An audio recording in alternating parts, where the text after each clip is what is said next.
पहिले सरांना विनंती करतो की त्यांनी सरांना शाल द्यावी.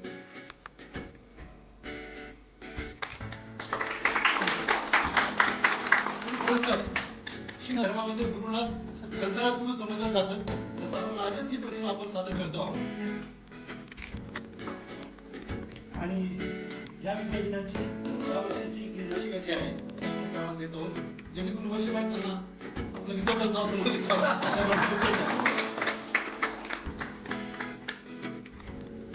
गुरु एक पाहतो 350 वर्ष पूर्ण झाल्यानंतरची विशेष प्रतिमा.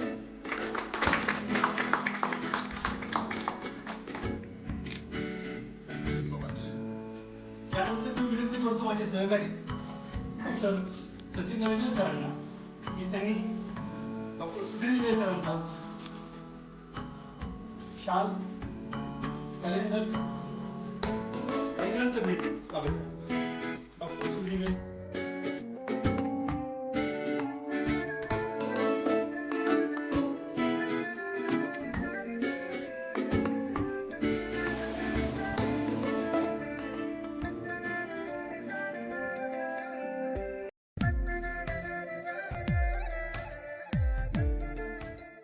डॉक्टर सुधीर सरांचा परिचय.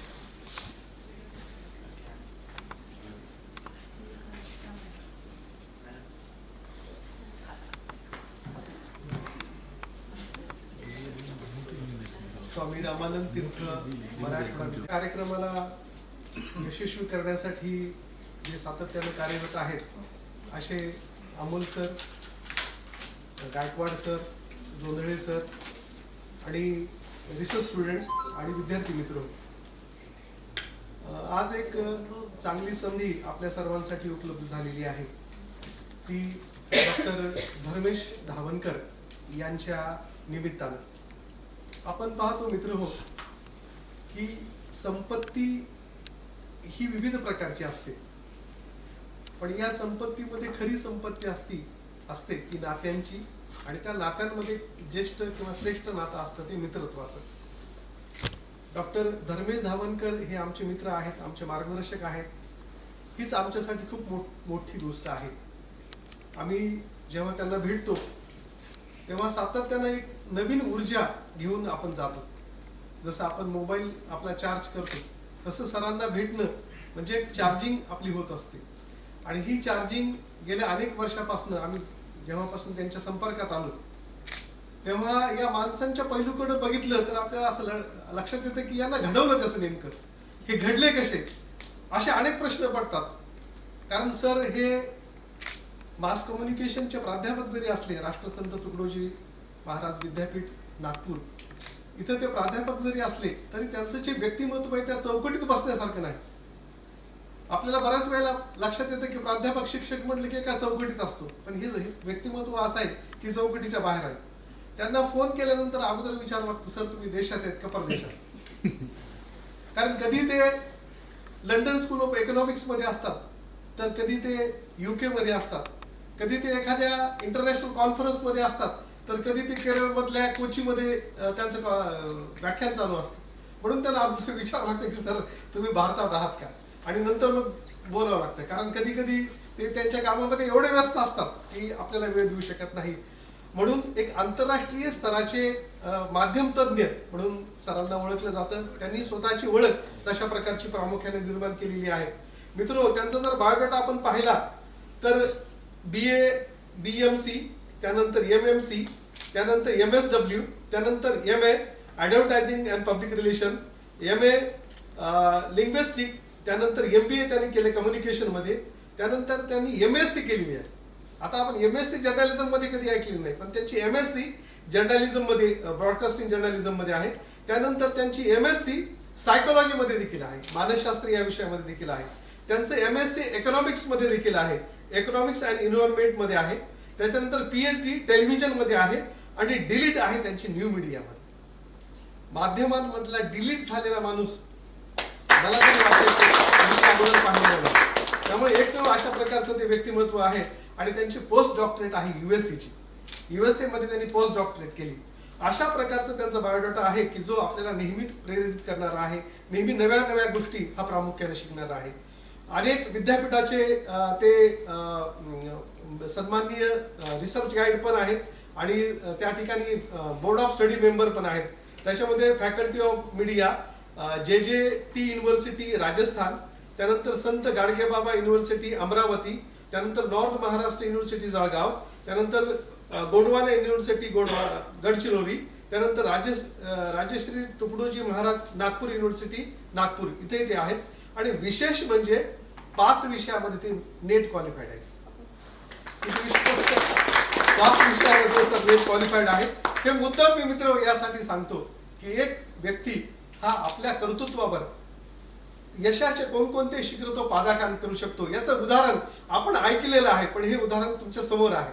5 विषयात म्हणजे सरांची UGC नेट क्वालिफाईड ते झालेले आहेत. एक आहे जर्नलिझम अँड मास कम्युनिकेशन, दुसरा आहे डिफेन्स स्टडी, त्याच्यानंतर तिसरा आहे पॉप्युलेशन स्टडीज, चौथा आहे वुमेन्स स्टडीज आणि 5वा आहे ह्युमन राईट्स. या 5 विषयामध्ये ते नेट क्वालिफाईड झालेले आहेत. आणि सगळ्यात महत्त्वाचं की सरांचं राष्ट्रीय आंतरराष्ट्रीय स्तरावरचं संशोधनाचं काम आहे. आणि सगळ्यात महत्त्वाचं म्हणजे ते NCCचे बेस्ट कॅडेट आहेत. दिल्लीमध्ये जी होणारी रिपब्लिकन परेड आहे त्याच्यामध्ये सरांनी भाग घेतला आहे. आणि सरांचा आवडता विषय हा पायलटिंग आहे. पायलट आहेत ते. दर 3 वर्षाला आपलं लायसन्स रिन्यूअल करून घेतात. आता हे मला माहीत असलेले विषय आहेत म्हणून मी तुम्हाला सांगितले. अनेक विषय असे आहेत की माणसांचं नातं कसं घट्ट केलं पाहिजे, माणसांना कशी डिग्निटी दिली पाहिजे, हे पण त्यांच्या वर्तनातून त्यांच्या सहवासातून आपल्याला शिकता येतं. म्हणजे कधी कधी आपण पाहतो की एखादा आमदार असला की उगाच आपण त्याला नमस्कार करतो आणि एखादा रिक्षावाला असला तर त्याच्याकडे बघत पण नाही. पण सरांचं तसं नाही.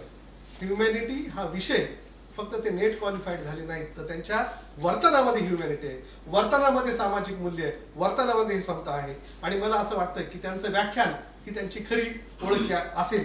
आणि एवढं बोलून मी त्यांचा परिचय या ठिकाणी संपवतो. ज्यांच्या व्याख्यानाची आपण आतुरतेने वाट पाहत आहोत त्यांच्यामध्ये आणि तुमच्यामध्ये फारसा वेळ न घेता मी सरांना पुनश्च विनंती करतो की माध्यम संशोधनात AI ची भूमिका यावरती आपण आपलं व्याख्यान द्या. सबसे पहले मैं हिंदी और इंग्लिश और मराठी थोड़ा मिक्स करके बोलूँ तो चलेगा ना? Yes sir. हिंदी सबको अच्छे से समझती है. मेरी मराठी थोड़ी सी तंग है और इंग्लिश थोड़ा थोड़ा सीख रहा हूँ, तो हिंदी में और थोड़ा सा बोलूँ तो चलेगा. सबसे पहले मेरे बहुत पुराने मित्र सुहास जी पाठक जो हेड ऑफ द डिपार्टमेंट है, जिसे आप डायरेक्टर बोलते हैं यहाँ पर, मेरे मित्र सुधीर इंगड़े जी, नरंगड़े जी, मेरे मित्र विकास जी, भास्कर भोसले, 2 यहाँ पर बैठे हुए कल से जो मेरी देखरेख कर रहे हैं वो मेरे परम मित्र और मेरे सारे प्यारे विद्यार्थियों. आर्टिफिशियल इंटेलिजेंस ये बहुत नया सब्जेक्ट है हमारे देश में और इसमें मैं ये देख रहा हूँ कि पूरे भारत में जितने भी टीचिंग डिपार्टमेंट्स हैं उनके बीच में एक लड़ाई चल रही है कि AI को मीडिया एजुकेशन में और AI को मीडिया टेक्नोलॉजी में और AI को मीडिया इंडस्ट्री में, ये तीनों अलग अलग चीज़ें हैं, कैसे उपयोग लाया जाए, कैसे किया जाए. It's a very difficult and a very what should I से वेरी हेटेरोजेनस टास्क. मैं आपसे ये जानना चाहता हूं कि आपका AI के बारे में क्या इंप्रेशन है. कोई मुझे बता सकता है कि आपको क्या लगता है AI क्या है? कोई मुझे बताएगा? एनीबॉडी? आपको क्या लगता है what is AI? Artificial intelligence है क्या? आपके दिमाग में क्या है? मैं इसलिए पूछना चाहता हूं क्योंकि मुझे जब पता चल जाएगा कि आपको इतना मालूम है तो वहां से अपन शुरुआत करेंगे. हाँ, सुना है आपने आर्टिफिशियल इंटेलिजेंस? क्या है ये, क्या करता है ये? सर ये कृत्रिम बुद्धिमत्ता जी है. हाँ, तो क्यों इतनी चर्चा चल रही है इसकी? कि ह्यूमन लाइफ में जो रोजमर्रा के काम है उसमें आसानी हो. ठीक है. और कोई पीछे? मराठी में बोल सकते हैं, मैं मराठी अच्छे समझता हूँ. सर एआय म्हणजे कलेक्शन ऑफ डाटा आहे. हो. त्या डाटाचा यूज करून आपला टास्क हा. इझी करण्यासाठी जे एक सॉफ्टवेअर म्हणता येईल ते काम करते, हा. त्याला एआय म्हणतात. वाह, ठीक है, परफेक्टली राइट. मैं इसको थोड़ा अलग तरीके से देखता हूं. आओ आओ. आर्टिफिशियल इंटेलिजेंस मतलब हम क्या कर रहे हैं, जैसे एक छोटा सा उदाहरण मैं आपको देता हूं कि समझ लीजिए मुझे कोई एक टास्क कंप्लीट करना है. समझ लीजिए मुझे ह्यूमन बींग्स पर एक साइको एनालिटिक स्टडी करना है. मतलब कि इंसान जो है, ह्यूमन बींग जो है, वो एक परिस्थिति में कैसे बिहेव करेगा. समझ लीजिए मैंने आपको 2-3 डरावने प्रश्न पूछ लिए, डरावने, कि भाई आपके घर में आज डाका पड़ने वाला है. आपके घर के अंदर में जो जो आपकी कीमती वस्तुएं हैं उसके बारे में आपको अनिश्चितता के काल में मैंने डाल दिया. जब मैं ये करता हूं तो एआई ने क्या किया, एक इंडस्ट्री हमने ऐसे बना ली कि जिसमें मनुष्य एक स्थिति में, अगर उसको मैंने एक हैप्पी जोन में डाला, या मैंने उसको एक सैड जोन में डाल दिया, या मैंने उसको एक एडवेंचरस जोन में डाल दिया, तो वो क्या क्या सोच सकता है, ये मैंने पहले से ही डिसाइड किया. कि अगर मैंने कहा कि एक्सीडेंट हो गया है तो एक्सीडेंट में आदमी क्या क्या सोच सकता है, क्या क्या उसके दिमाग में आ सकता है, क्या क्या उसके फियर फैक्टर्स है, क्या क्या पॉजिटिव चीजें हैं, क्या क्या वो ऐसा सोच सकता है जो एक एक्सीडेंट में सारी चीजें आ सकती है. तो ये एआई में क्या होता है कि हम लोगों ने, रिसर्चर्स ने, साइंटिस्ट्स ने एक सिचुएशन को लिया और उसके बारे में तमाम जानकारी हमने खुद पहले रिजर्व कर ली, हमने अपने इसमें लिख ली कि ये तमाम चीजें हो सकती है. फिर वो सारी चीजें होगी, एक्सीडेंट कैसे हुआ, क्या मेरे फियर थे, मैं मरने वाला हूं मुझे ऐसा लगा, अगर मैं जिंदा बच गया तो क्या होगा, वगैरह वगैरह तमाम बातें हमने रिकॉर्ड कर ली और हमने उसका एक संचय बनाया, हमने एक उसका डेटा बैंक बनाया.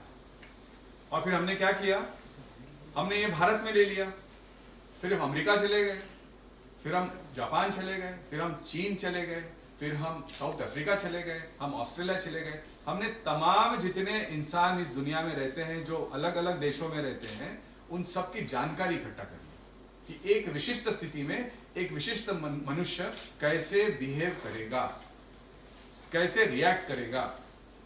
और हमने प्रीएम्प्ट, मतलब पहले से ही सोचकर कि वो ऐसे स्थिति में ऐसे करेगा, इसकी जानकारी कलेक्ट कर ली, इसका डेटा बैंक बना लिया और इसको हमने स्टडी करके एक मॉड्यूल बना लिया.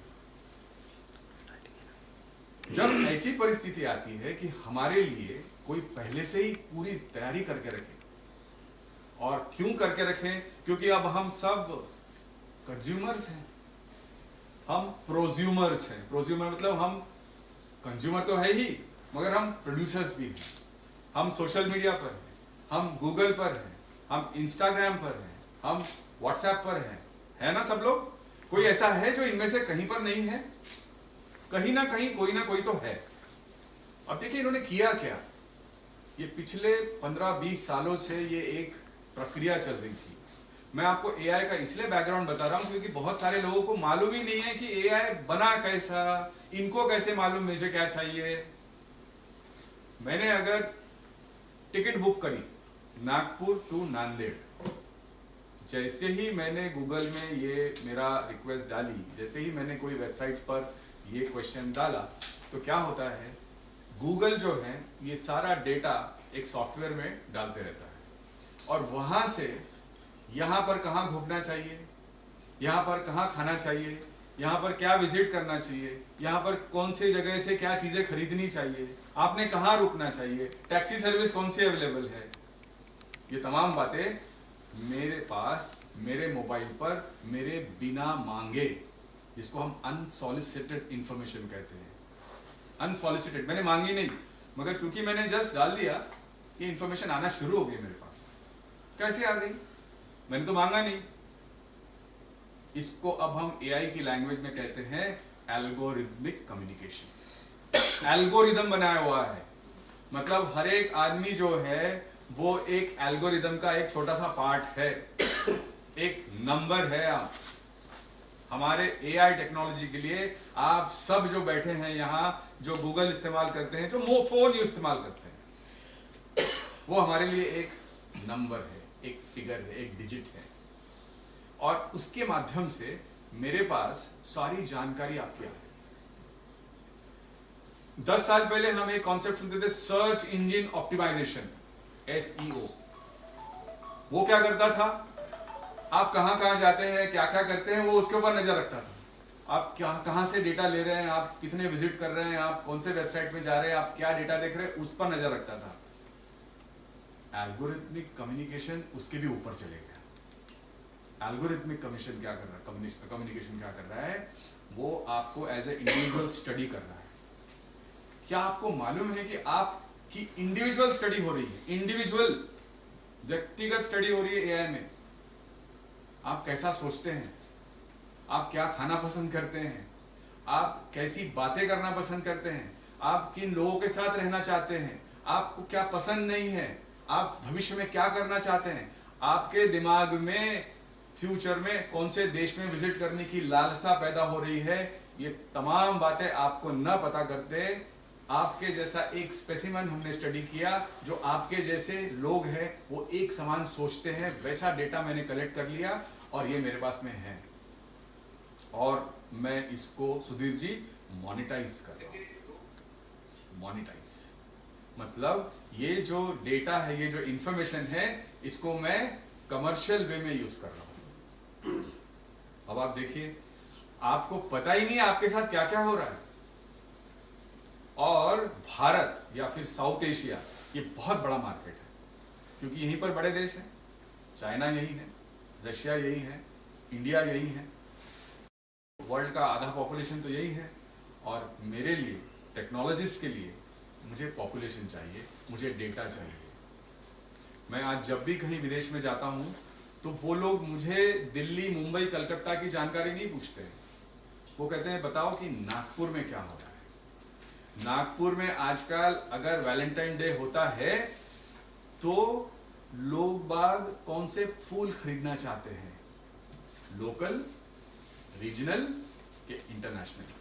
क्योंकि आपके बहुत सारे सॉफ्टवेयर्स, आपके बहुत सारे जो विक्रेता हैं वो आपके व्हाट्सएप पर आ गए हैं। FNP नाम का एक बहुत बड़ा बिजनेसमैन है जो आपके पास आ चुका है और वो आपको भारत के ही नहीं, फ्रांस का फूल बेचने का वादा कर रहा है। और फ्रांस का फूल या स्विट्जरलैंड का चॉकलेट जो दुनिया में फेमस है, अगर आप अपने दोस्तों को दे रहे हैं तो उसके साथ एक वैल्यू ऐड हो रही है कि ये फूल फ्रांस से आया है। अब देखिए, आप बैठे हैं, फ्रांस से आया है, कीमत कितनी होगी, कितनी कीमत हो सकती है? फ्रांस से मैंने फूल इंपोर्ट किया FNP ने, कितनी कीमत हो सकती है, कोई अंदाजा लगा सकता है?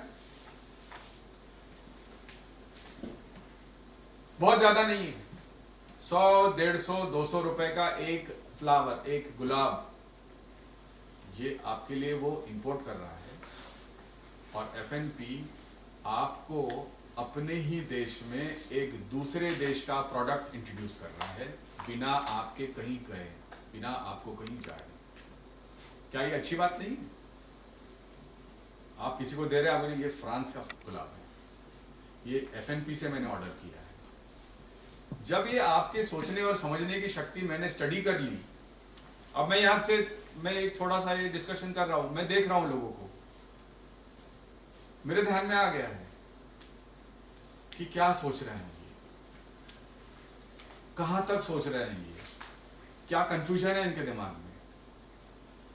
तो ये जो टेक्निक्स हमने डेवलप करी, ये टेक्निक्स आपको हमको बताने की जरूरत नहीं है, लेकिन मेरे जैसे रिसर्चर्स इस टेक्निक के पीछे जाकर हमारे देश में इसका कितना अच्छा फायदा होगा, इसके पीछे हम लगे हुए हैं। क्योंकि कॉमर्स अपनी जगह है, बिजनेस अपनी जगह है, लेकिन अगर एक सोची समझी साजिश एक इंटरनेशनल ऑर्गेनाइजेशंस कर रहे हैं कि हम आर्टिफिशियल इंटेलिजेंस के जरिए आपके पूरे के पूरे लाइफ स्पैन को हम गवर्न करने का सोच रहे हैं।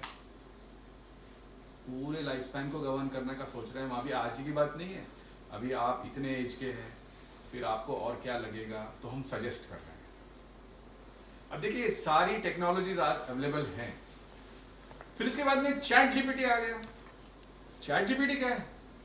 Chat GPT is nothing but A improvise format of AI technique, जिसको हम जेनरेटिव इंटेलिजेंस बोलते हैं। जेनरेटिव, वो क्या कर रहा है?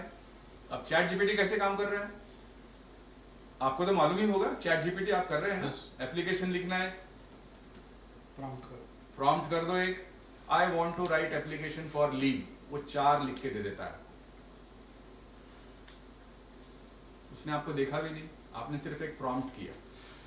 ये प्रॉम्प्ट आया कहां से, उसको कैसे मालूम कि आपको क्या क्या लगता है? इसलिए मैंने पहले से ही प्रीएम्प्ट कर लिया, पहले से ही सोच के रखा कि स्टूडेंट्स जो हैं वो इस विषय में ये मांगेंगे, स्टूडेंट्स जो है वो लासवेल की थ्योरी मांगेंगे, मीडिया वाले ये मांगेंगे, इकोनॉमिक्स वाले हेनरी फयोल मांगेंगे, बिजनेस एडमिनिस्ट्रेशन वाले चारवाक की मांगेंगे। तो हमने पहले से ही प्रीएम्प्ट करके सारा डेटा तैयार करके रख लिया आपके लिए, और जैसे ही आपने प्रॉम्प्ट दिया हमने तुरंत दे दिया। चैट जीपीटी क्या करता है? चैट जीपीटी जेनरेटिव मतलब जो आपने मांगा वो जितने भी रिसोर्सेज अवेलेबल हैं पूरे क्लाउड पर, पूरे सृष्टि में वर्चुअल, वहां से कलेक्ट कर लेता है वो और आपको देता है। तो जेनरेटिव नेचर आ गया उसका। अब देखिए आपके लिए वो जनरेट कर रहा है, इंफॉर्मेशन को जनरेट कर रहा है, आपके लिए इंफॉर्मेशन को मैन्युफैक्चर कर रहा है। और जब ये पूरी प्रक्रिया हो रही है तो आपको ये समझ में ही नहीं आ रहा है कि आपके साथ क्या हो रहा है। जैसे ही आपने अगर एक प्रॉम्प्ट डाला कि I want to write an application for getting a loan, वो समझ जाता है अच्छा ये लोन मांग रहा मतलब इसको फाइनेंस की जरूरत है, अच्छा इसका मतलब ये इस लेवल पर है। बताने की जरूरत नहीं है सुधीर जी, अपने आप वहां पर हमारी आइटिनरी बनी हुई है जिसको हम बोलते हैं algorithmic communication. The minute you speak कि I want to go to London, समझ जाएगा कि ये वहां काइट ले जा रहा है, या तो घूमने जा रहा होगा या तो काम से जा रहा होगा।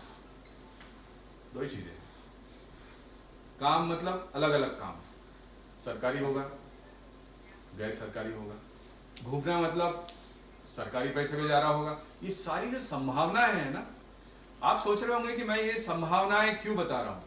ये मैं इसलिए आपको बता रहा हूं क्योंकि ये बेसिक्स है एआई का, कि चैट जीपीटी में और आर्टिफिशियल इंटेलिजेंस में और गूगल में और व्हाट्सएप में और मेटा ये सब कर क्या रहे हैं आपके साथ। ये आपको एक फिगर बना के रखें, ये आपको एक साधन बना के रखे हुए, और हम ये साधन बन चुके हैं। चाहे आप इसको माने या ना माने, आप साधन बन चुके हैं। आपका फोन जो है वो सब कुछ बता देता है, गूगल सब कुछ। और आपके फोन के अंदर में एलेक्सा और जेमिनाई जो आज आपका बहुत मजे से यूज करते हैं, शायद आपको पता नहीं है कि वो सारी जानकारी आपके बारे में एक डेटाबेस में फीड करते रहता है। मैं यहां पर ये लेक्चर दे रहा हूं, गूगल को मालूम है, एलेक्सा वहां सुन रही है, सिरी सुन रहा है अगर एप्पल है तो, और वो रिकॉर्ड कर रहा है, और उसके ध्यान में आ गया है कि ये जो आदमी है ये ऐसी भाषणबाजी हर तरफ करते रहता है। लेकिन वो कंफ्यूज्ड है क्योंकि मैं कहीं पर भी नहीं हूं, मैं सिर्फ व्हाट्सएप पर इसलिए हूं क्योंकि वो जरूरत है, बोला गया है कि रहो। मैं इंस्टाग्राम पे नहीं हूं, मैं फेसबुक पे नहीं हूं, मैं चैट जीपीटी को जब प्रश्न पूछता हूं कैलाश, तो मुझे क्या आंसर देता है मालूम है? Can you imagine chat GPT मुझे आंसर क्या देता है? क्या कोई बता सकता है? Can you imagine what can he से? अभी तो आपका इंट्रोडक्शन ही नहीं होगा उसको चैट जीपीटी को। मैं जब सवाल पूछता हूं पाठक जी, तो मालूम है चैट जीपीटी क्या बोलता है? I am thinking on what you are asking.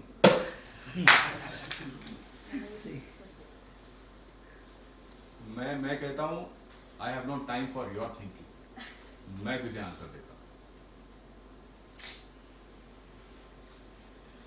जब आप चैट जीपीटी जब थिंकिंग बोलता है तो आप वो समझ जाता है कि ये पूछ क्या रहा है और उसके पास वो आंसर नहीं है।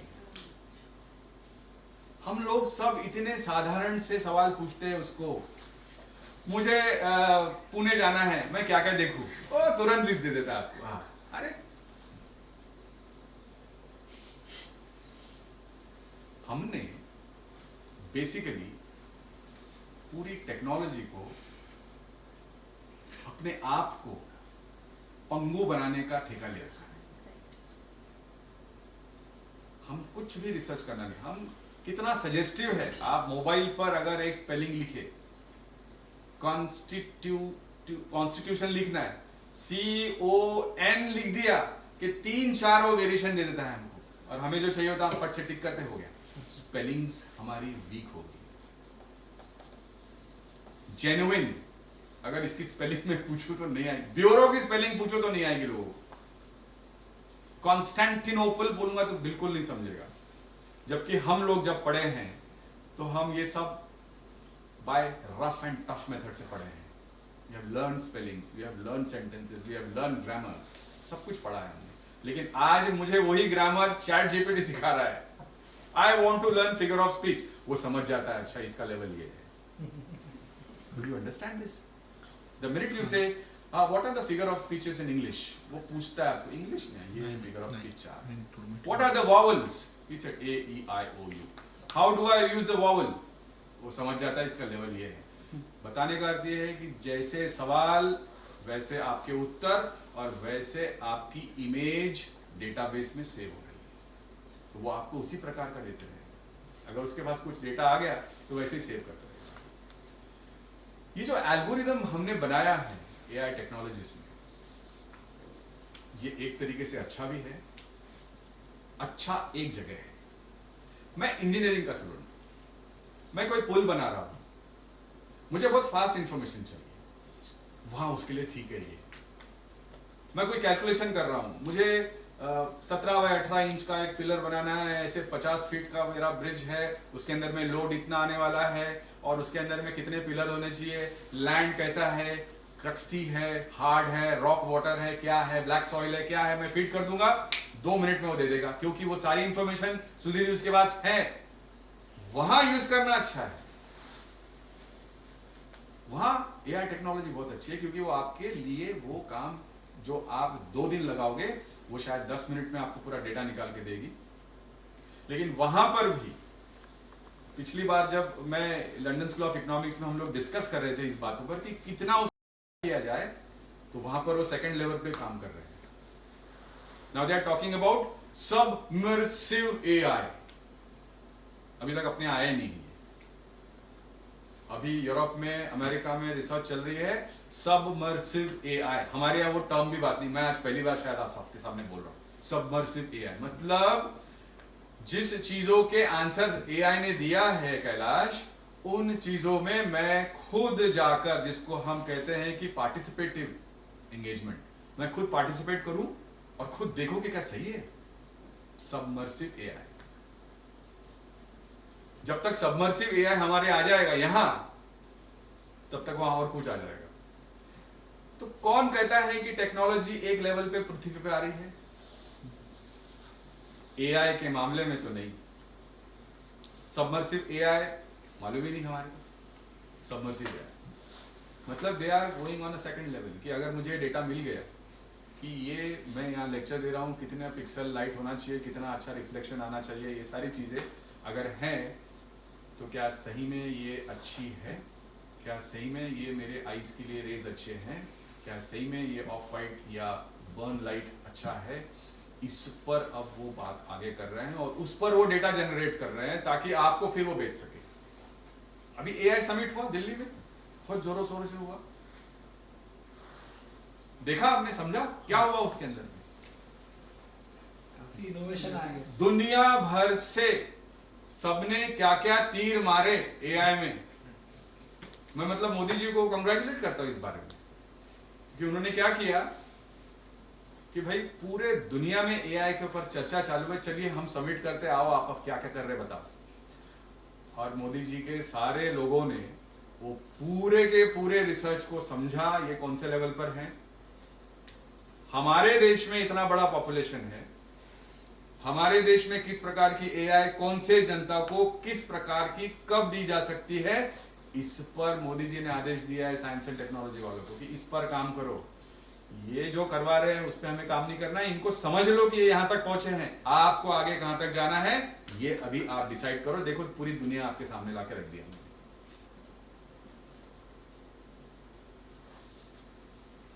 ऐसे तो आपको पता नहीं चलने वाला, लेकिन फिर भी उसमें ब्लैक हॉर्स है, एक ब्लैक शीप है कि पूरे दुनिया के देश सुधीर जी आ तो गए, लेकिन इंटरनल रिपोर्ट यह है कि उन्होंने जो एक्टिव रिसर्च एआई में अब जो चल रहा है उसको किसी ने डिस्क्लोज नहीं किया। उन्होंने वही किया जो अब हमें भी मालूम है। अगर आप इंटरनेट पे जाएंगे और पूछेंगे एक टेक्नोलॉजी तो तुरंत बता देगा। गलगोटिया वाले ने थोड़ा सा गड़बड़ कर दी है ना, लेकिन फिर भी मैं बहुत पॉजिटिव आदमी हूं। हो सकता है कि गलती से बता दिया गया हो कि ये हमने बनाया है, लेकिन उन्होंने एक्सेप्ट किया उसे। तो ये स्टेजेस जो चल रही है हमारे एआई की, ये हम तक, अब मैं आता हूं आपके department of mass communication, department mass communication India में जितने भी है, अब हम बात कर रहे हैं कि न्यूज रूम के अंदर में एआई का क्या उपयोग है। तो शायद आपने टर्म सुनी हो, augmented reality, virtual reality. Virtual reality, हम लोग सब वर्चुअल रियलिटी में जी रहे हैं। हम बैंक में पैसा भेज रहे हैं, बैंक से पैसा निकाल रहे, ट्रांसफर कर रहे, वर्चुअल रियलिटी दिख नहीं रहा। मेरी आई कहती है कि ये पैसा जा कैसे रहा है। मेरी आई 85 साल की है, उसको ये बात समझाना मेरे लिए बड़ी डिफिकल्ट होती है, लेकिन मैं समझाता हूं उसको। वो यही पूछती है कि बेटा ये हुआ कैसा, मैंने तो कहीं पैसे दिए ही नहीं और मेरे अकाउंट से पैसे कैसे निकल गए। मैंने कहा ये हो रहा है। तो फिर उसको समझाना पड़ा कि ये बैंक का जो मोबाइल है अकाउंट, ये मेरे बैंक में सेव है, इसका एक ऐप होता है जिसको एप्लीकेशन बोलते हैं, जिसको हम ऐप करते हैं, है ना। ऐप का फुल फॉर्म एप्लीकेशंस है, शायद बहुत लोग को पता ही नहीं रहता है। बॉट्स बोल रहे हैं, बॉट्स मतलब रोबोट्स, रोबोट का शॉर्ट फॉर्म बॉट्स। बहुत सारी नई नई भाषाएं हमारे यहाँ सोशल मीडिया पे आ गई, ASAP, as soon as possible, वगैरह वगैरह आ गई, ठीक, असो व्हाटएवर। अब हमारे न्यूज रूम में ऑगमेंटेड रियलिटी कितने लोगों को मालूम? What is augmented reality? Kailash, you know what is augmented reality? No problem. Augmented reality मतलब, अब अगर अपने देश में कोई ट्रेन एक्सीडेंट हुआ तो आज क्या होता है कि ये सॉफ्टवेयर बने हुए हैं नरेंद्र जी, वो सॉफ्टवेयर में हम डाल देते हैं ट्रेन एक्सीडेंट ब्रिज इतना, और वो एक पिक्चर तैयार करता है और वो जो न्यूज रीड होती है उसमें बता दी देखिए इस प्रकार से हुआ, क्योंकि वो तो थे नहीं वहां, क्योंकि एक्सीडेंट तो बता के नहीं होता ना, मैं होने वाला हूं आई कैमरा लेकर, बता के नहीं होती है। लेकिन हम सॉफ्टवेयर के जरिए ये क्रिएट कर लेते हैं with our imagination. Ajit Pawar का जैसे पता है, जैसे अजीत पवार का आपने देखा कि प्लेन आया और कई बार ऐसे लगा कि सही में हो रहा है, तो वो सॉफ्टवेयर है ना। इसके अंदर में एक नया ऐड हो गया डायमेंशन, जिसको हम ऑगमेंटेड रियलिटी कहते हैं। ऑगमेंटेड रियलिटी मतलब कि जो देखने वाला है विकास जी, और जो सुनने वाला है और जो दिखाने वाला है, ये तीनों का एक एसोसिएशन बनेगा। मैं छोटा सा उदाहरण देता हूं। अब अजीत पवार का बहुत दुर्घटनाग्रस्त एक्सीडेंट हुआ बारामती के पास में, प्लेन ऐसे गिरा, फिर ऐसे ब्लास्ट हुआ और आपको एक इंफॉर्मेशन मिली कि अच्छा ऐसे हुआ होगा, इतना समझा सबको? ये सॉफ्टवेयर के जरिए हुआ। उसके एक स्टेप आगे अब न्यूज रूम में आ रही है ऑगमेंटेड रियलिटी। ऑगमेंटेड रियलिटी मतलब कि वहां पर जो परिस्थिति है उस परिस्थिति को वैसे के वैसे वो क्रिएट करेगी, ये सॉफ्टवेयर के जरिए नहीं, ये अगेन इमर्सिव एआई के जरिए। एग्जैक्ट वो जो प्लेन है, एग्जैक्ट जो एनवायरनमेंट है, वैसा का वैसा क्रिएट किया जाएगा, सॉफ्टवेयर के जरिए नहीं। मतलब ऐसा नॉमिनल नहीं कि ऐसी ट्रेन जा रही है कार्टून टाइप, फिर गिर गई, पुल गिर गया, फिर लोग मर गए, ये नहीं। एग्जैक्ट लोग, एग्जैक्ट अजीत पवार बैठे हैं, तो ये पूरा डेटा वहां पर वो फीड करेंगे।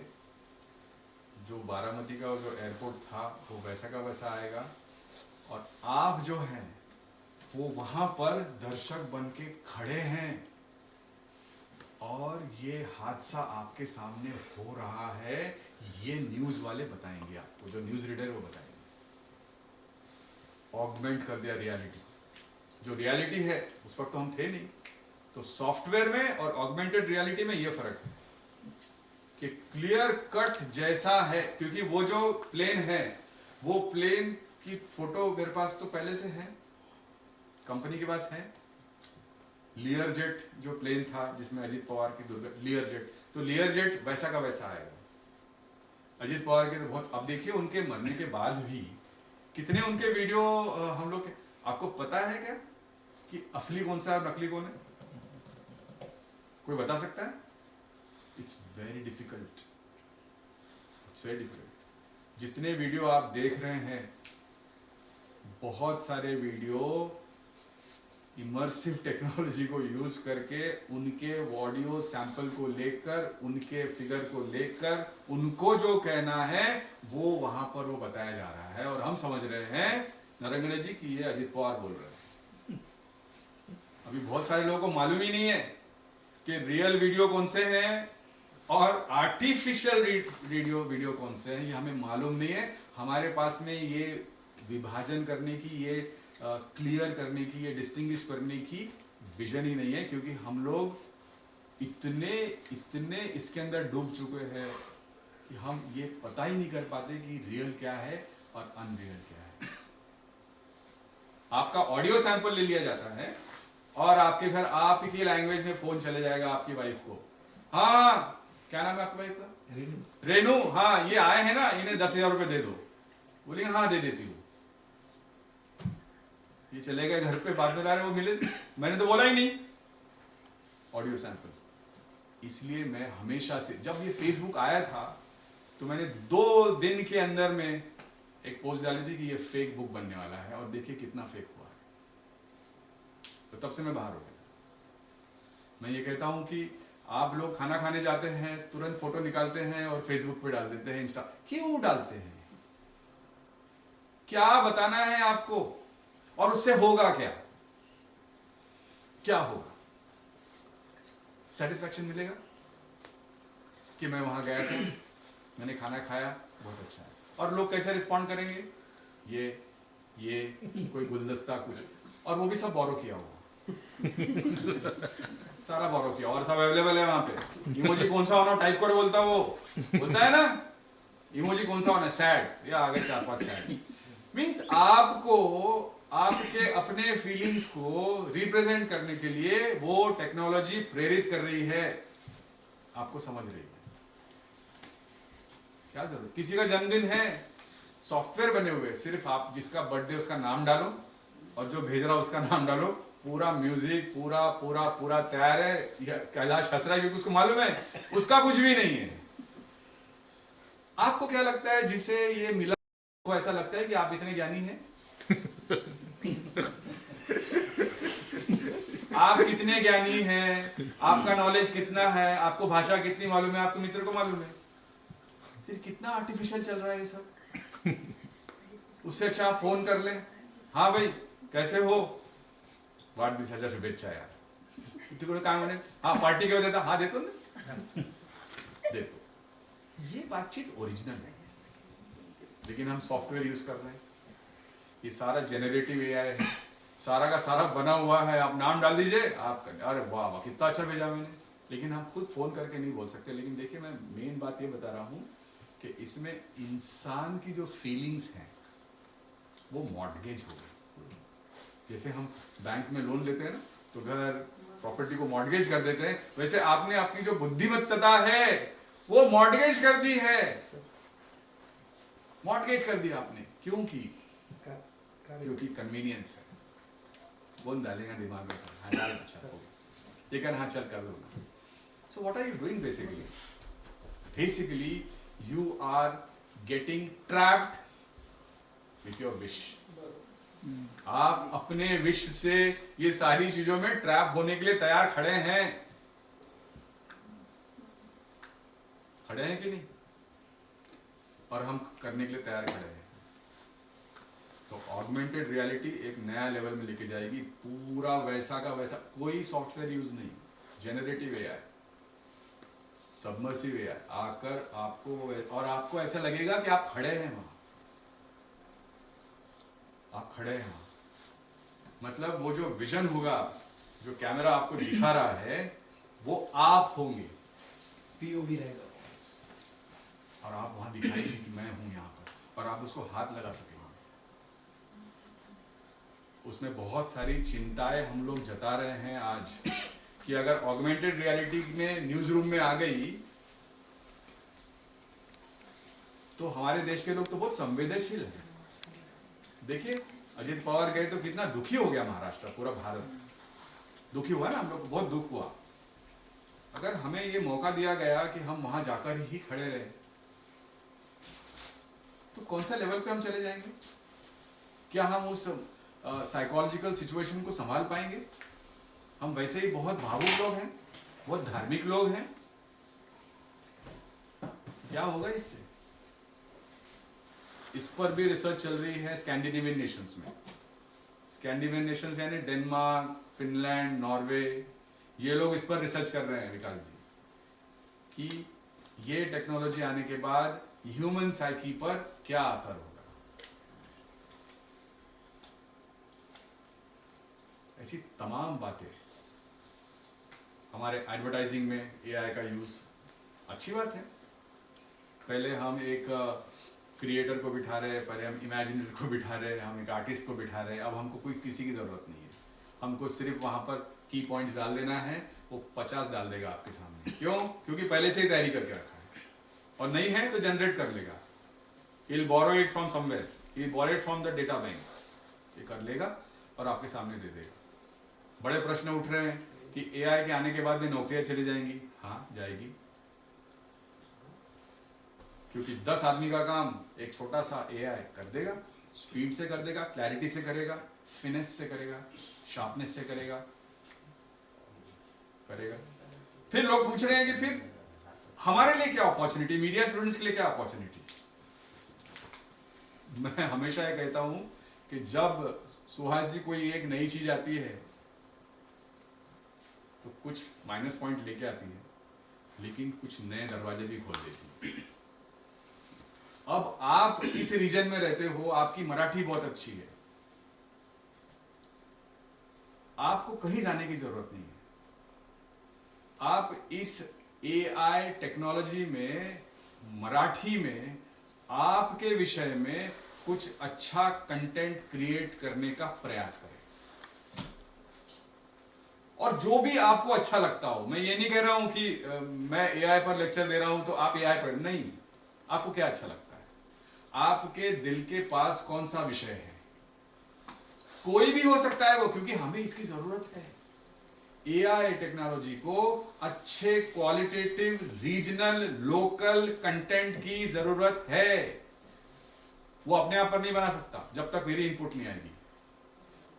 मैं आपसे पूछना चाहता हूं, कौन सा विषय आपको अच्छा लगता है? कुछ भी। पीआर। अगर पब्लिक रिलेशन में आपको बहुत अच्छा लग रहा है तो आप इस रीजन में, आपको लिंटास में जाने की जरूरत नहीं है, आपको ऑगिल्वी एंड माथर, ये बहुत बड़े बड़े नाम हैं, जाने की जरूरत नहीं है। आप यहां पर इस रीजन में पीआर का क्या स्कोप है, पीआर के क्या चैलेंजेस हैं, पीआर में क्या अपॉर्चुनिटीज है, पीआर में क्या परसेप्शन थ्रेट्स हैं, वो आप स्टडी कीजिए। और मराठी में, क्योंकि आपकी मराठी और मैं नागपुर से आ रहा हूं, मेरे मराठी में बहुत फर्क है, बहुत फर्क है।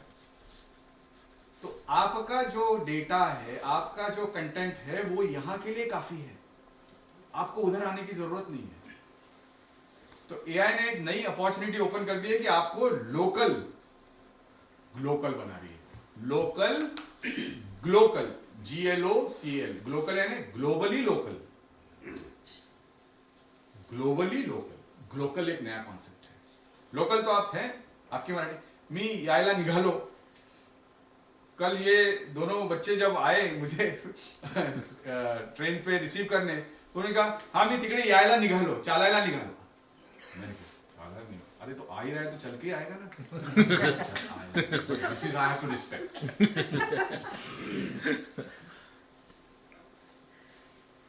पुणे में जाएंगे अलग है, नागपुर में आओगे अलग है. येऊन राहिलो. हमारे सुधीर जी बहुत हंसते हैं मेरी मराठी. ही बोले सर आपकी मराठी बहुत दिव्य है. बोले मेरी मराठी मतलब इधर की मराठी है. आप समझ रहे हैं मैं क्यों कह रहा हूं ये? आपको कंपेयर करने की जरूरत नहीं है, आपको पुणे जाने की जरूरत नहीं है. आप लोकल बहुत स्ट्रॉन्ग कंटेंट क्रिएटर बन सकते हैं. इन्होंने तो मीडिया का सब्जेक्ट लिया. मैं तो कहता हूं कि कोई और ले ले कि मेरी रुचि जो है वो वनस्पति है. मीडिया में वनस्पति की भी जरूरत है, हमें कंटेंट की जरूरत है. लोकल में बनाइए, अपनी भाषा में बनाइए, अपने डायलेक्ट में बनाइए. कंटेंट और क्वालिटी ये कोई भी समय में हमेशा माइनॉरिटी में रहते हैं, ये मैं दावे के साथ कहता हूं. कंटेंट और quality. We are in 2026. Still आज एक ऐसी इंडस्ट्री है जो वो चाहती है कि आपके पास में क्वालिटी कंटेंट हो है. और क्वालिटी कंटेंट कभी भी ओरिजिनल जेनेरिक होता है, वो कहीं से चैट जीपीटी से नहीं लिया जा सकता. जैसे मैं हमेशा एक मजाक में बात करता हूं सुभाष जी कि इंटेलिजेंस तो आर्टिफिशियल हो गया, लेकिन इंसान की स्टुपिडिटी ऑलवेज ओरिजिनल रहेगी. कंटेंट तो आर्टिफिशियल हो गया, लेकिन इंसान की जो स्टुपिडिटी है, जो इग्नोरेंस है, जो अनकॉमननेस है, वो ओरिजिनल रहेगा. तो इस पर थोड़ा सा विचार करने का प्रयास कीजिए कि आप किस चीज में. और डरो मत, बिल्कुल भी डरो मत. आजकल डरने का जमाना गया. आप एक वर्ल्ड सिटीजन हैं आज. You are a global citizen now. You are not even local, you are a global citizen. आप क्या सोचते हैं दुनिया में लोग उसका महत्व जानते हैं, उसको तारीफ करने के लिए खड़े हैं. और आपको सिर्फ बोलने की जरूरत है. There is just a need to. आप वो आपका जो करू की नाही करू काय म्हणतील, शिव्या तर नाही देतील, मला मूर्खात तर नाही काढतील, ये जो थोड़ा सा ब्रिज है ना, इसमें से बाहर निकल जाइए. एडवर्टीजमेंट में इतने सारे एवेन्यूज हमारे एआई को लेकर, पब्लिक रिलेशन में है कि हम इमीडिएटली सोचेंगे कि भैया ये सिचुएशन है तो कैसे करूँगा मैं. अगर फायर ब्रेक हो गई या बहुत सारा पैसा चोरी हो गया, हमारे शेयर होल्डर्स जो हैं वो नाराज हो गए हैं, तो कैसे हम उसको ठीक करें. तो आप डाल देंगे तो आंसर बता देगा, क्योंकि उसके पास सारे प्रपोजिशंस हैं. मैं आ रहा हूँ एक विषय पर. सुधीर जी ने जो कहा कि एनवायरमेंट, मैं बहुत छोटी छोटी बातें करने में बिलीव करता हूँ. बहुत ज्यादा बड़ी बड़ी बातें नहीं करता. आपको पता है कि जब आप कोई भी एक छोटी सी इंक्वायरी चैट जीपीटी से पूछते हैं, या कोई भी एक छोटी सी इंक्वायरी आप गूगल से पूछते हैं, तो उसका पर्यावरण पे क्या असर होता है, क्या आपको मालूम है? मालूम है? एक छोटी inquiry on a chat GPT 50 litre पानी व्यर्थ करती है. 50 लीटर्स ऑफ वाटर. कैसे मैं समझाऊंगा. जैसे ही आपने एक छोटी सी इंक्वायरी वहां डाली, वो इंक्वायरी जाती है डेटाबेसेस में. वो डेटाबेसेस शायद यहां हो, सिंगापुर में हो, यूके में हो, ऑस्ट्रेलिया में हो, समंदर के नीचे हो. वो जाती है वहां पर डेटाबेस में. और डेटाबेस कहाँ है? सर्वर्स में. सर्वर्स यानी ये सारी जो सूचना है सर्वर्स में सेव होती है. और जब आप इंक्वायरी रेज करते हो, जैसे ही आप कुछ पूछते हो गूगल से या चैट जीपीटी पे या इंटरनेट पर, वो जाती है सीधे पूछने जाती है, यहाँ है क्या अवेलेबल, नहीं यहाँ है क्या, नहीं नहीं नहीं, ऐसे घूमते जाती है. वो जहां अवेलेबल होगी वहां जाएगी. और उस पे अगर 50 सवाल और कोई पूछ रहा है तो वो सर्वर जो है वो गर्म होता है. और जो सर्वर गर्म होता है तो उसको ठंडा करने के लिए पानी लगता है. और ये पानी इतना प्रेशियस है कि अब हमारे पास पीने के लिए पानी बच नहीं रहा है. तो अब एक युद्ध हमारे यहाँ शुरू हो रहा है। इंटरनेशनल लेवल पे ये बातचीत चल रही है आजकल कि अगर इतने सर्वर्स हम बना रहे हैं, क्योंकि इतना इंफॉर्मेशन आ रही है, इतनी पूछताछ हो रही है, इतना लोग सोशल मीडिया पे एक्टिव है, आप बड़े आराम से एक फोटो डाल देते हैं, आपको मालूम है उसको सेव करने के लिए सर्वर्स कितना गर्म हो रहे हैं, कितना हीट जनरेट कर रहे हैं। ये मुझे लगता है, मैंने बहुत जगह बताया कि हमको ये सिलेबस में डालना पड़ेगा हमारे, ताकि हम तो कुछ भी करते हैं आजकल, हम छोटी छोटी जानकारी पूछते हैं, उसका इंपैक्ट देखिए कितना हो रहा है। कार्बन फुटप्रिंट कितना डिस्टर्ब हो रहा है, और इसमें वर्ल्ड बॉडीज क्या कह रही है? आपने ट्रम्प का नाम लिया, ट्रम्प साहब ने क्या किया? जितनी वर्ल्ड की इन्वायरमेंट बॉडीज थी यूनाइटेड नेशंस की, सबसे वो बाहर हो गए, और वो कह रहे हैं हमें कोई लेना देना नहीं इससे, ना हम इसमें रहेंगे, ना हम इसमें पैसे देंगे। और वो प्रेशर डाल रहे हैं ग्रोइंग इकोनॉमिक्स, इंडिया, चाइना, जो ह्यूज पॉपुलेशंस है, जहां पर वेल्थ ऑफ इंफॉर्मेशन है, कह रहे हैं वो आप इसको ठीक करो।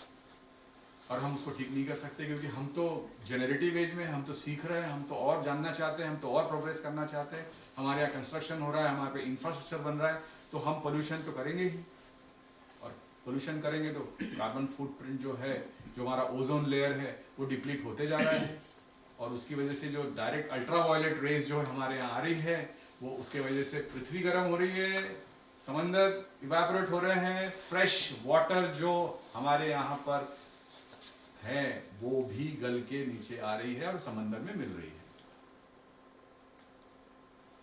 एनवायरमेंटल इंपैक्ट जस्ट आपकी एक क्वेरी से, और वो क्वेरी क्या है?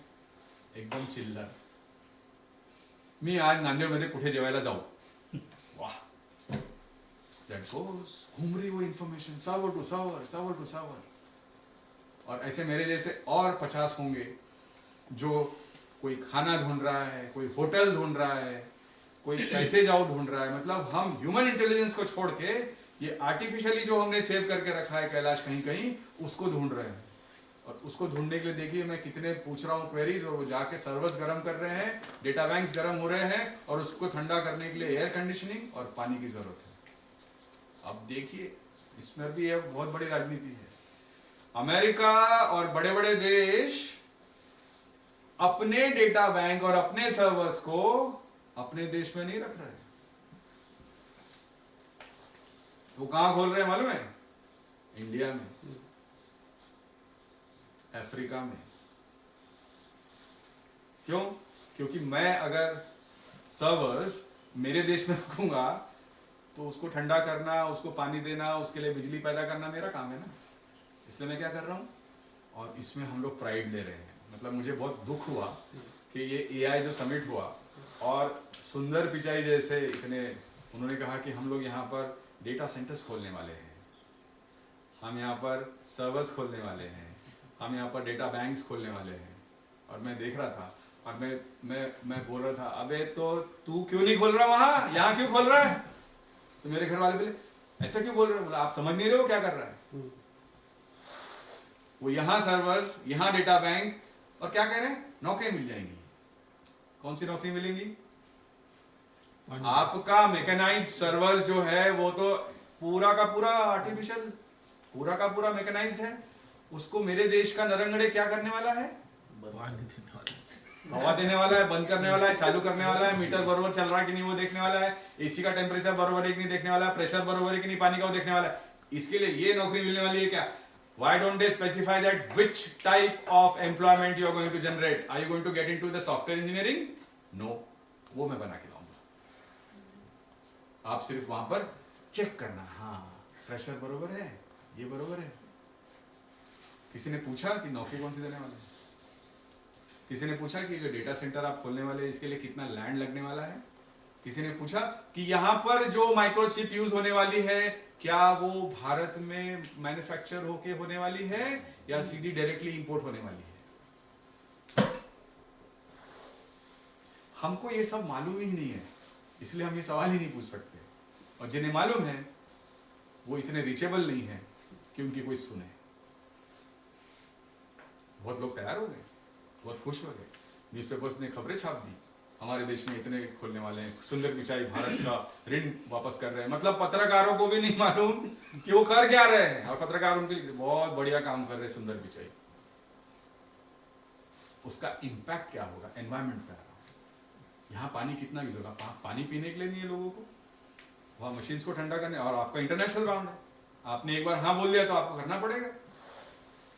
ऐसी तमाम बातें हैं जो हम कर रहे हैं। मैं ये चाहता हूँ बड़े जिम्मेदारी के साथ कि ये सारी बातें जो हमारी कंसर्न्स हैं, जो हमारे फियर्स हैं, जो हमारी अपॉर्चुनिटीज़ हैं, जिसकी वजह से हमारे मीडिया के स्टूडेंट्स को यहाँ पर कुछ कंटेंट का काम मिले लिखने के लिए, वो बहुत क्लियरली हमारे सिलेबस में होते हैं। डेटा सेंटर्स क्या काम करते हैं, सर्वर्स क्या काम करते हैं, उसका डायरेक्टली मेरे मीडिया के स्टूडेंट से क्या रिश्ता है, कितना मेरे लिए फायदेमंद है, कितना नहीं है, ये जब तक हम लोग नहीं समझेंगे, हम लोग मीडिया में, हमारी बहुत जिम्मेदारी है। क्योंकि आप मीडिया के स्टूडेंट हैं, आपको कोई पूछ ले कि टेलीविजन प्रोग्राम कैसे प्रोड्यूस होता है, आप बता देंगे। मगर आपका ही काम है कि एआई हमारे साथ कर क्या रहा है। आप ज्यादा सबमिसिव मत हो जाइए, बहुत ज्यादा व्हाट्सएप पर। अब आप बात कर रहे हैं स्क्रीन टाइम, देख लीजिए आप अपना मोबाइल खोल के, कितना है आपका? बहुत सुन रहे तिकड़ कितना है? भारत का एवरेज कितना है? भारत के एक एवरेज यूथ का स्क्रीन टाइम 5.5 घंटा है, 5 hours 50 minutes। मतलब 5.5 घंटा वो देख रहा है। क्या देख रहा है, कितना प्रोडक्टिव है, आई कैन नॉट से, आई कैन नॉट से। मिनिमम है 3.5 घंटा, मैक्सिमम 5.5 घंटा। क्या पूछ रहे हैं हम इतना? किस बात का हम विश्लेषण कर रहे हैं, किस बात को हम इतना तवज्जो दे रहे हैं? क्या ऐसा जान ले रहे, और इतना होने के बाद आप क्या हो? क्या कर दिया आपको उसने? आपको और एंग्शियस बना दिया, और क्यूरियस बना दिया। आजकल बच्चे स्कूल में जो जा रहे हैं, उनके माँ बाप ने अगर मोबाइल छीन लिया तो फांसी लगा रहे। There is nothing like tolerance. इतना इस एआई टेक्नोलॉजी ने हमें पंगु बना दिया कि और दिखाओ, और दिखाओ, और दिखाओ। मिंत्रा का ऐप खोल लीजिए, ऐप खोले जा रहा है, आ रहा है, आ ही जा रहा है, आ रहा है, आ रहा है, आ रहा है, आ रहा है, आ रहा है। प्राइस भी बहुत कॉम्पिटेबल लग रहा है। कहाँ जा रहा है ये सब? कहीं पर इसके लिए ब्रेक है क्या? So how do we break it? ये हमको डिजाइन करना पड़ेगा पाठक जी, सिलेबस के लिए। ये ऐसे आने वाला नहीं, ये अमेरिका वाला देने वाला नहीं है। वो तो आपको सबमर्स करने के पीछे पड़ा हुआ है। आपको कैसे उसको मैनिपुलेट करना है, आपके लिए कितना जरूरी है, वो आपको डिसाइड करना है। ऐसी बहुत सारी बातें एआई पर मैं आपको बता सकता हूँ, लेकिन मैं हमेशा जब भी मैं कहीं पर ऐसा लेक्चर देता हूँ तो मैं हमेशा I want a 2-way interaction. अगर आपके कोई सवाल है इससे रिलेटेड, या आपके दिमाग में कोई कंफ्यूजन है कि ये कैसे है, वो कैसे हो रहा है, तो अगर मुझे पता है तो मैं बताने का प्रयास करूंगा। Keep the house open for question answers. आता ही न्यू मीडियाची जी क्रेडिबिलिटी आहे, आता जसा व्यक्ती असेल तसा त्याचा वापर करतात बिलकुल। किंवा त्याचा वेबसाईट हे करतात। तर आता आपण सगळे मीडियाच्या क्षेत्रातले लोक आहोत, तर अशा पद्धतीनं जर मीडियाबद्दल किंवा याच्याबद्दल बोललं गेलं तर त्याचा विचार आपण करायला पाहिजे, आणि त्याच्यासाठी काही लॉज किंवा त्याच्यासाठी काही कायदे जे आहेत ते जर तयार झाले तर अशा प्रकारचे ज्या फेक न्यूज आहेत किंवा अशा प्रकारचे जे काही चुकीच्या गोष्टी माध्यमांकडून होत आहेत, तर त्याच्यावर राष्ट्रीय पातळीवर, आंतरराष्ट्रीय पातळीवर अशा काही गोष्टी आपल्याकडे सुरू आहे ही प्रक्रिया की जर एखादी बातमी कोणी चुकीची बातमी टाकतो आहे तर त्याच्यावर आता गुन्हा दाखल होऊ शकतो। पण आपल्या कॉन्स्टिट्यूशन मध्ये freedom of speech and expression आणि ह्या सगळ्या गोष्टी इतक्या म्हणजे कॉम्प्लिकेटेड नाही म्हणता येईल, but they are hitting to each other so constantly. म्हणजे मी जर आज म्हटलं की भारतात खूप आज प्रगती होत आहे आणि तो भाऊ म्हणेल की आजकाल भारतात खूप दडपशाही आहे, आम्ही दोघंही राईट आहोत, because the constitution has given me the right to speak. Right to speech, freedom of speech and expression. जर आता तुम्ही म्हणता जसं की मी मीडियावर टाकली आहे, ते कसं आपण व्हेरीफाय करायचं की खोटं आहे की खरं आहे की काय आहे, हे आता रिस्पॉन्सिबिलिटी आपल्यावर आली आहे. त्याच्याकरता आता नियम कानून आपण बनवू शकतच नाही, कारण वी आर सो कॉम्प्लिकेटेड. आपला कॉन्स्टिट्यूशन खूप क्लिअर आहे सगळ्या गोष्टींमध्ये. तुम्हाला माहित आहे एम.एफ. हुसेनने देवी देवतांचा काहीतरी गजगामिनी हे पूर्ण पेंटिंग बनवून टाकली होती. न्यू आणि- फोटोग्राफ्स ऑफ लक्ष्मी. ठीक. काय झालं? Supreme court upheld it. He said it's a freedom of speech and expression. He sees that in that way, and the constitution has given you that. Though physically, morally, religiously ते आपल्याकरता खूप चुकीचं आहे. But that was upheld by Supreme Court. I go back to basics of human beings. आपण कशाला हे सगळं करायचं? आपल्याला दिसतं ना की हे चुकीचं आहे बाबा, कारण चूक आणि रिअल हे इतकं म्हणजे इतकं ऑर्नामेंटल आहे की तुम्हाला माहीतच नाही पडेल की चूक आहे की काय. So this is one situation where we are in a very precarious situation. आपण खूपच दयनीय व्यवस्थेत आहोत की आपल्याकडे जे सगळं कंटेंट आलेलं आहे ते कंटेंट चूक आहे, ठीक आहे, फॅब्रिकेटेड आहे, मॅन्युफॅक्चर्ड आहे. ते तुमचा जो विवेक आहे ना आतमधला, तो उत्तर देऊ शकतो. आणि हा विवेक जे आहे ते सगळ्यांचा विवेक वेगवेगळा आहे. सुधीरजी, तुम्ही शिक्षित आहात, तुमचा विवेक वेगळा आहे. हा मुलगा थोडासा आता लहान आहे, याचा विवेकचा लेवल वेगळा आहे. नरंगडे टेक्नॉलॉजी जे आहेत त्यांचा विवेक वेगळा आहे. पाठकजी वेगळा आहे. विकास कदम बसले, कारण त्यांचा वय, त्यांचा अनुभव त्यांच्या विवेकावर कंप्लीट राज करतो. एक 8वी कक्षाचा मुलगा आहे, 9वी 10वी 12वीचा मुलगा आहे, त्याचा विवेक डेव्हलप झालेला नाही आहे. आणि हा सगळा वर्षाव जो टेक्नॉलॉजीचा आमच्यावर होतोय uniformly, without having a restriction of age, gender, area, religion, absorption of technology, knowledge base हा पाहत नाही. मी छोटासा एक उदाहरण देतो. मला कुठेतरी आता ग्वालियरमध्ये मी लेक्चर, त्यांनी मला विचारलं की जेव्हा एवढं तुम्हाला असं वाटतं जसं यांनी विचारलं, तर का बरं हे इंस्टाग्राम आहे, फेसबुक आहे, याच्यावर यायला काही एक रेस्ट्रिक्शन आहे का? एजचं रेस्ट्रिक्शन आहे ना? आहे. माझा प्रश्न हा आहे, जेव्हा एजचा रेस्ट्रिक्शन आहे तर का बरं रजिस्टर करताना तिथे आपला आधारचा जे व्हेरिफिकेशन आहे ते का बरं आलेलं नाही आहे? You write, my date of birth is so and so. तो इतना हुशार है. अच्छा, यहाँ 18 चाहिए ना, चल 18 कितने बैठते, वो भी एआई से पूछता है वो कि to see me 18 how much should be my age. तो बोलते हाँ यू शुड बी 1975. अच्छा ठीक है, डन. क्यों नहीं हमने आधार को उसको लिंक किया? कौन रोक रहा है फेसबुक को, इंस्टाग्राम को ये करने से? कोई रोक रहा है? नहीं. क्यों नहीं कर रहे वो लोग? मैं बताता हूं. 59% of users in Insta, Facebook are all below the age of 18 years. 59%. और वो बहुत बड़ा रेवेन्यू जनरेट करते हैं विकास जी. मेरा सवाल ये है, क्या सरकार को मालूम नहीं है ये? सरकार क्यों नहीं कर रही? सरकार आपको आधार को, पैन को, इसको उसको लिंक करो.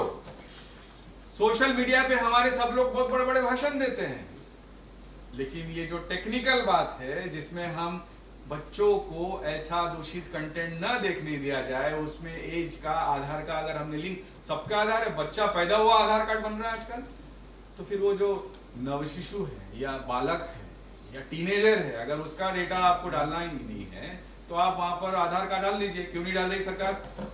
कोई भी सरकार हो, मेरा कोई सरकार के साथ सरोकार नहीं, मैं एकेडमिशियन हूं,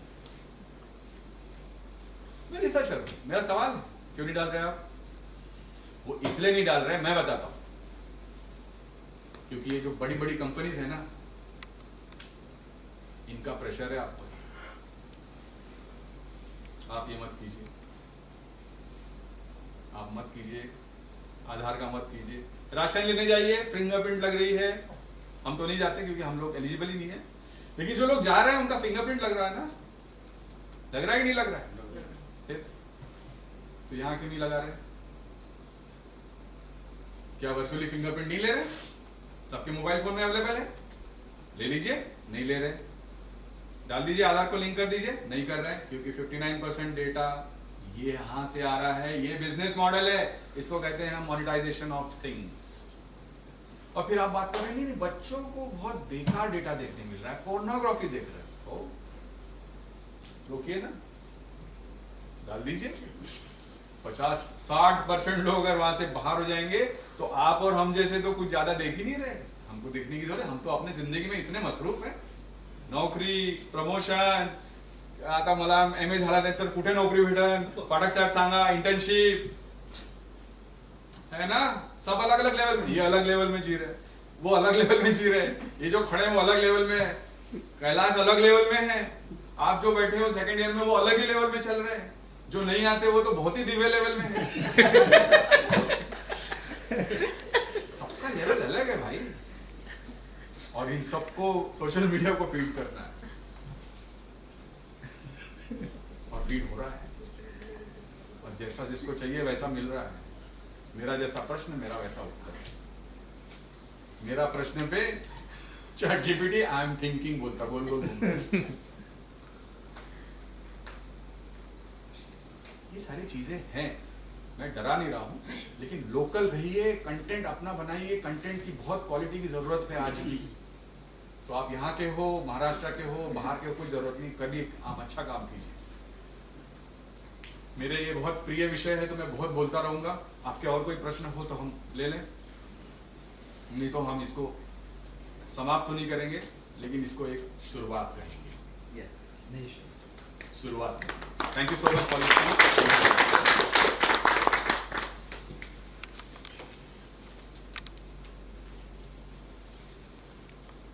जवळपास 2:30 वाजू लागलेले आहे. माय गॉड, आम्ही अशी अपेक्षा केली होती की सर 2 साधारणतः वाजतापर्यंत 1:05 सुरू करतील, 1:45, 48, 52, 54, 58, 59, 2. पण विषयच असे आहेत आणि ताजे विषय आहेत. देशाचे पंतप्रधान जर जगाला बोलत असतील तर त्यांना बोलवून का नाही समजून घ्यायचं, बरोबर? तर मी नरंगले सरांना विनंती करतो की त्यांनी कार्यक्रमाची सांगता आभार प्रदर्शन करावी, त्याच्यानंतर आपण ग्रुप फोटो घेऊया. यस, है ना? टू बी पोस्टेड फॉर जो नहीं आए, अरे ऐसा हुआ क्या? That is a need now. I just hate all this, but क्या कर सकते हैं। स्वामी रामानंद तीर्थ मराठवाडा विद्यापीठ नांदेडच्या माध्यमशास्त्र संकुलामध्ये आयोजित विशेष व्याख्यानासाठी उपस्थित असलेले राष्ट्रसंत तुकडोजी महाराज विद्यापीठ नागपूर येथील डॉक्टर धर्मेश धावनकर सर यांनी आपल्यासमोर AI आणि माध्यमांमध्ये असणारी AI आणि AIचे विविध अंग याबद्दल सविस्तर मार्गदर्शन केलं. विद्यार्थ्यांच्या प्रश्नांना त्यांनी सकारात्मक पद्धतीने उत्तरं दिली आणि एक नवीन पैलू, एक नवीन आयाम आपल्यासमोर उभा टाकलेला आहे. त्याच्याकडे कसं बघायचं आहे आणि आपल्या स्वतःची एक वेगळी ओळख माणूस म्हणून, व्यक्ती म्हणून AIच्या भूमिका आपण कशा समजून घेणार आहोत याच्यावर त्यांनी सखोल चर्चा केली. वेळ तसा कमी मिळाला आहे सरांना आपण परत आणखी वेगळ्या पद्धतीनं इथं बोलवण्याचा प्रयत्न करू. मी सरांचे खूप खूप आभार मानतो की त्यांनी त्यांचा वेळ दिला आणि आमच्या विद्यार्थ्यांशी चर्चा केली, त्याबद्दल त्यांचे संकुलाच्या वतीनं खूप आभार. डॉक्टर सुनील इंगळे सर हे मुद्दाम या व्याख्यानासाठी विशेष उपस्थित राहिले. ॲक्च्युली त्यांचं कॉलेज आणि आपलं संकुल या दोन्हीच्या संयुक्त विद्यमाने हा कार्यक्रम आपण आयोजित करतोय. भविष्यात असे उपक्रम आपण आणखी आयोजित करू. त्यांचेही मी आभार मानतो. आणि संकुलाचे संचालक ज्यांच्या संकल्पनेतून हा कार्यक्रम आपल्यासाठी उभा राहिला त्यांचेही मी आभार मानतो. विकास कदम सर प्राचार्य उपस्थित आहेत, इतर PhD झालेले विद्यार्थी आहेत, आमच्या संकुलातले आमचे सहयोगी कर्मचारी आहेत, त्या सगळ्यांचे मी आभार मानतो. विद्यार्थ्यांचेही मी आभार मानतो. आणि असं व्याख्यान आपल्याला ऐकायची संधी मिळाली आणि सरांनी ज्या पद्धतीनं AI आणि इतर विषय हे मांडले, खरं तर सर 18 फेब्रुवारीला आमच्याकडे AI वरती एक विशेष पत्रकारांसाठीची कार्यशाळा झाली आणि असं म्हणता येईल की त्या कार्यशाळेचा समरी जर काढायला गेलो तर सरांचं आजचं लेक्चर होतं असं आपल्याला ते म्हणता येईल. आणि AI ला दुर्लक्षित करून चालणार नाही. आपण आपले मोबाईल कसे वापरावेत आपण स्वतःच ठरवायचं आहे. आपला मोबाईल बंद केला तरी आपले आवाज ऐकू शकतो, आपले फोटो काढू शकतो, त्यामुळे त्याला चांगल्या पद्धतीनं वापरा. धन्यवाद. संकुलाचे संचालक यांच्या परवानगीने आजचा कार्यक्रम इथं संपन्न झाला असं मी जाहीर करतो. धन्यवाद.